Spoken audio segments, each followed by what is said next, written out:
Bruno Dufay, bonjour. Bonjour. Alors, vous dites dans votre ouvrage qu'individualisme et égoïsme ne sont pas les mêmes choses.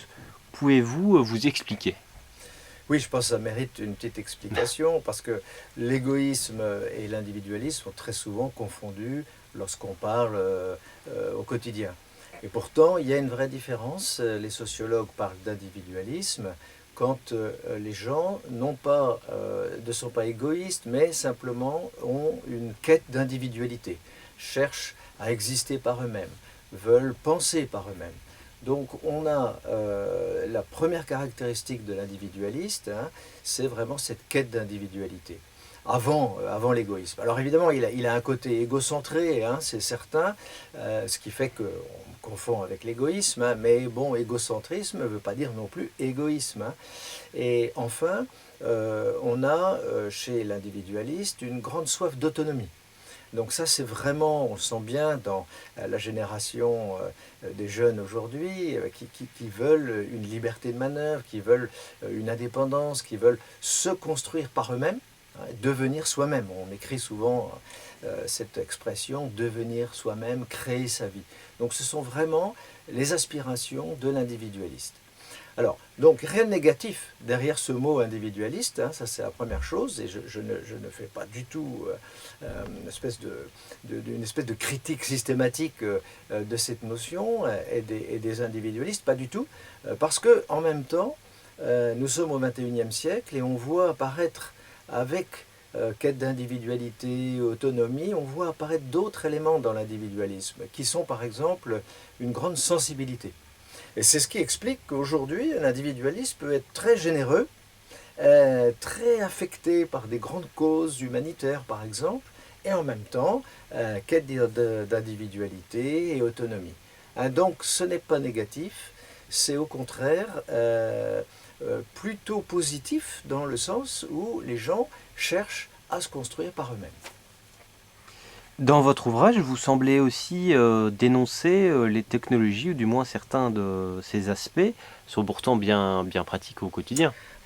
Voilà, exactement. Alors, c'est ça, les technologies, on parle de technologie numérique, évidemment, le digital, hein, d'une manière générale, pour bien préciser. Évidemment, extrêmement pratique, on les utilise tous.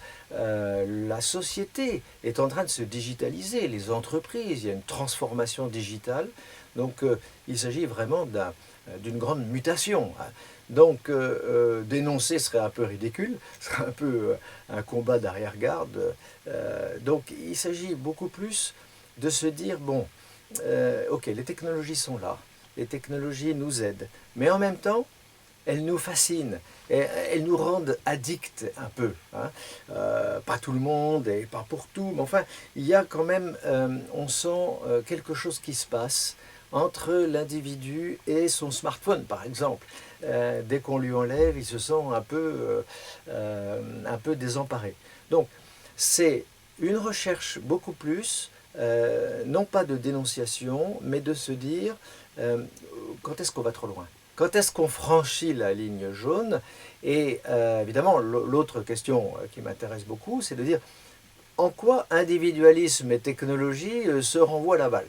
Voilà, ça c'était un des gros sujets qui m'ont intéressé dans ce livre. Justement, voyez-vous un lien particulier se dessiner entre individualisme et les technologies? C'est ça. Donc exactement, il y a un lien. Et ce lien est double.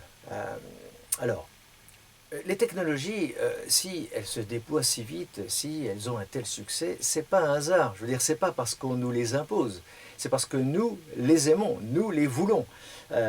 Donc, elles sont arrivées au moment où justement l'individu était en attente de quelque chose de ce genre-là. Hein. Donc, c'est pas ce ne sont pas les technologies qui ont fabriqué l'individualisme. Ça, on entend ça de temps en temps, ou on lit ça dans des articles, c'est totalement faux. Les technologies sont là, et elles ont eu un tel succès parce que nous sommes individualistes. Et pourquoi?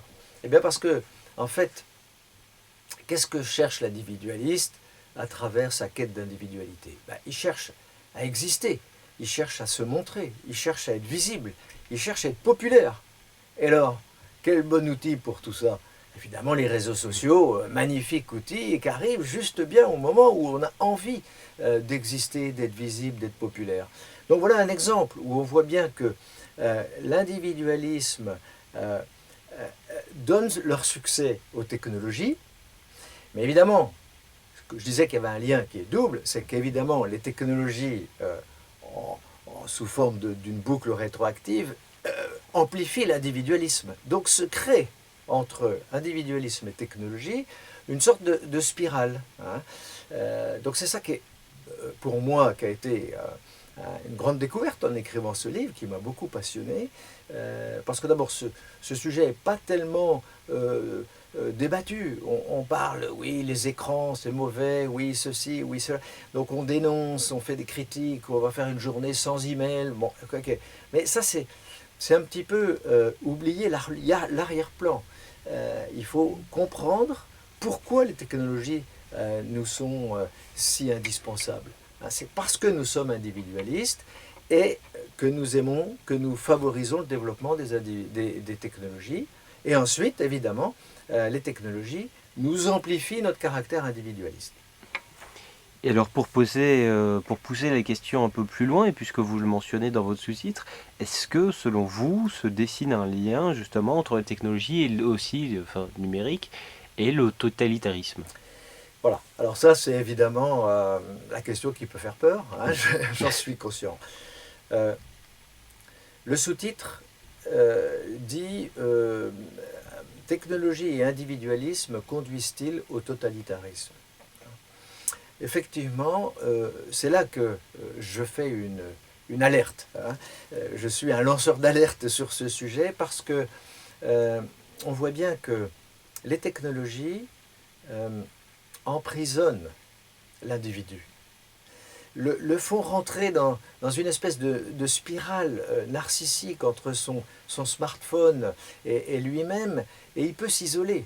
Il peut devenir une espèce d'électron libre qui fonctionne pour lui-même, pour sa popularité, pour son narcissisme. Et donc, les technologies peuvent induire chez l'individu des comportements qui sont extrêmement renfermés sur lui-même. Qu'est-ce que ça donne? Eh bien, évidemment, cette personne n'étant plus ouverte sur le monde, a un sens critique qui se met à décroître et on peut lui faire avaler ce qu'on veut. Donc, on a, en plus de ça, évidemment, je passe sous silence le fait qu'on donne toutes nos infos personnelles à tout un tas d'entreprises, etc., que les réseaux sociaux peuvent être manipulés, etc. Donc, on voit bien que l'ensemble de ces magnifiques technologies et nos comportements vis-à-vis d'elles font que, eh bien, on donne les moyens de nous manipuler facilement. Donc ça, c'est la première chose. Je ne dis pas que demain matin, il y a un pouvoir totalitaire qui va s'emparer des technologies pour asservir les individus. Ce n'est pas mon propos. Mon propos, c'est de dire que, attention, plus on favorise ces technologies, plus on les utilise de la manière dont on les utilise, et plus il y a un risque totalitaire qui s'ouvre. Voilà. Donc ça, c'est la première chose. Technologie vers totalitarisme. Et il y a une deuxième chose, c'est que l'individualisme aussi entraîne une certaine forme de totalitarisme. Ce n'est pas moi qui le dis, parce que déjà au XIXe siècle, Tocqueville l'avait déjà écrit. C'est tout de même intéressant de se dire que déjà au XIXe siècle, un intellectuel s'est dit, attention, la démocratie est en danger si nous sommes trop individualistes. Et voilà ce qu'il avait écrit. Et alors aujourd'hui, on est beaucoup plus individualiste qu'au XIXe siècle. On continue à être très exigeant pour la démocratie. Par exemple, on voudrait toujours plus de trucs, de protection, on voudrait plus de facilité, on voudrait plus de distraction. Bon, tout ça c'est très bien, mais la démocratie n'arrive pas à suivre. Donc, on a là un risque, c'est de déstabiliser notre démocratie. En même temps, l'individualiste rentre dans sa bulle, il devient manipulable. Le système dans lequel on se trouve très bien, la démocratie, se trouve fragilisé. Et qu'est-ce que vous voulez? Si on met tout ça bout à bout, on se dit, attention, il y a un risque. Je ne dis pas qu'il est pour demain matin, mais je dis qu'il faut lancer une alerte et réfléchir à ce type de risque.